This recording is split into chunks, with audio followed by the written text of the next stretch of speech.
Hey everyone, welcome back to the channel. In today's video, I'm walking you through how to easily withdraw cash using your Direct Express card. Let's get started. First, locate a nearby ATM that displays a MasterCard logo. Your Direct Express card works at any of these ATMs nationwide. You can use the ATM locator tools on the Direct Express website or mobile app to find the closest one. Once you're at the ATM, insert your card and enter your 4-digit PIN.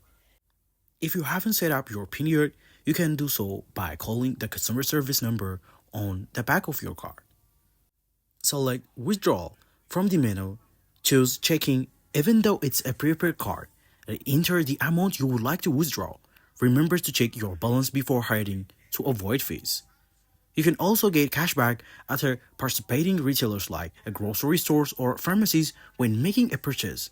Just select Debit at the checkout, enter your PIN, and choose the cashback option. For extra security, always shield your PIN and avoid using ATMs in poorly lit or suspicious location.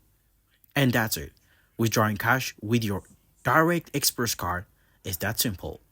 If this helped, don't forget to like and subscribe for more tips. Let me know in the comments if you have any other questions. Thanks for watching and see you in the next video.